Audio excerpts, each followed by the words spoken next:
Hello everyone, my name is Mariam Mokhtar.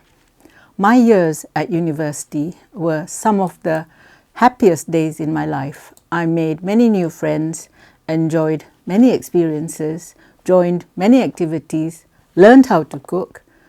I got a part-time job, I took part in protest movements, travelled on the cheap and attended rock concerts of many now very famous groups.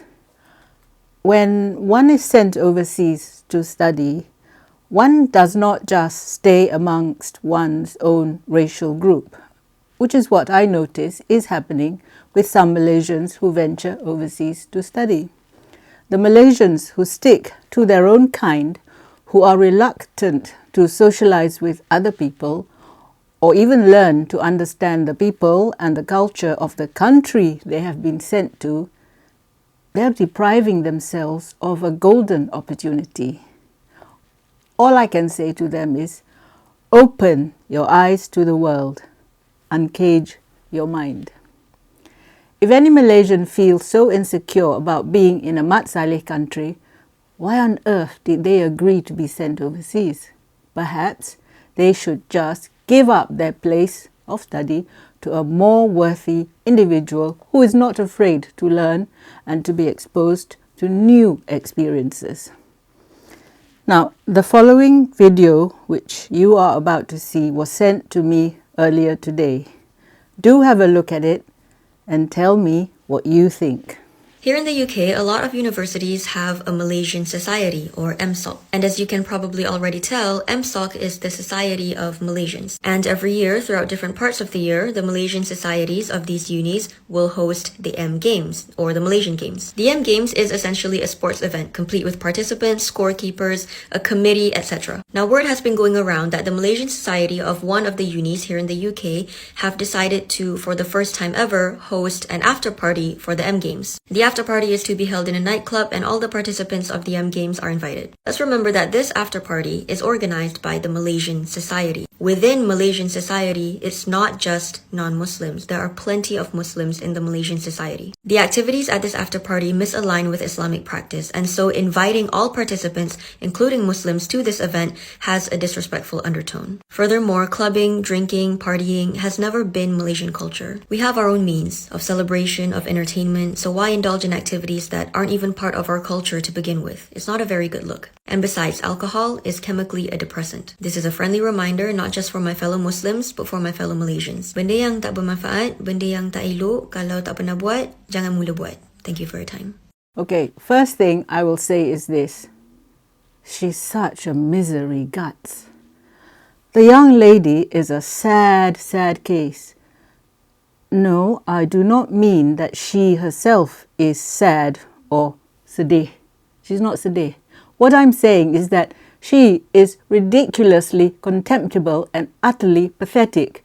She's just sad. She needs to lighten up and get a life and learn to let her hair down, or if she cannot hack student life in the UK, then perhaps she should pack up and return home to the safety of the Tempurung. She is a party pooper or killjoy, meaning that she is someone who spoils the pleasure of others. She appears to forget that she is in the UK, the United Kingdom.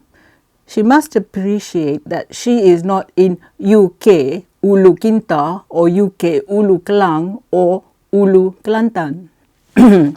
Maybe she made the video because she is furious and jealous that she cannot do what other normal people can do, like have fun, with some singing and dancing thrown in.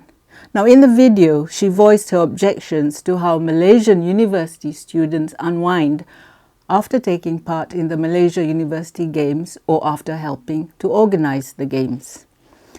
But if there is alcohol at the after events, she's not being forced to consume it, so what's she griping about?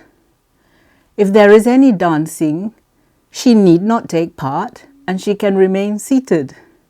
Why does she want to impose her religious values on the students, both Muslim and non-Muslims? We Malaysians have had enough of her fellow conservative, uptight Muslims at home in Malaysia who make life a misery for many people. They want to ban this and ban that. They want to censor so many things which students and Malaysians in the West enjoy at face value. So why is this young lady feeling so kepo or mak sibuk and feels it is her duty to spoil it for the majority of the law-abiding, fun-loving and open-minded Malaysian students in the UK?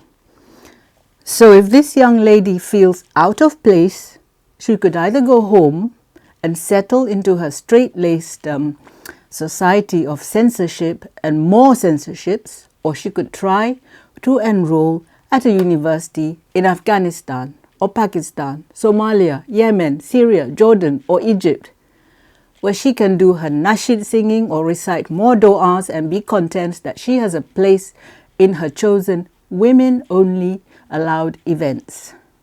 She can then criticize the fun-loving Malaysian students in the UK who are probably, in her opinion, doomed to end up in hell. Oh, I forgot. Women are not allowed an education in Afghanistan. Anyway, she said, furthermore, clubbing, drinking, partying has never been Malaysian culture. She is wrong.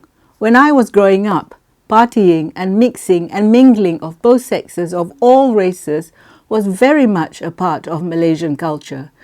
We had nightclubs or cabarets in the big towns and dancing halls in the smaller ones.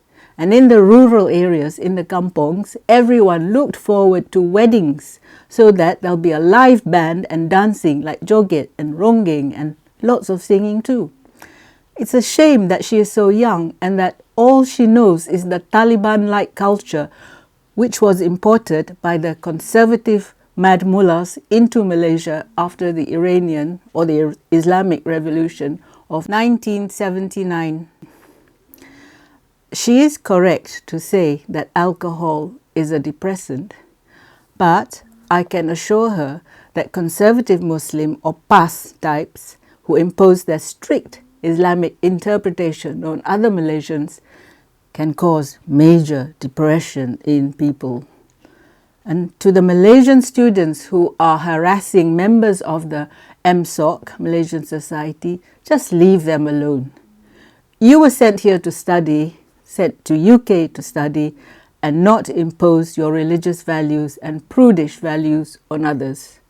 Perhaps if MSOC members were to lodge a United Kingdom police report about being harassed, then the students doing the harassing would be in big trouble. And worse still, the other Mat Saleh and British students would vilify the spoil sports for imposing their conservative Islamic values on others.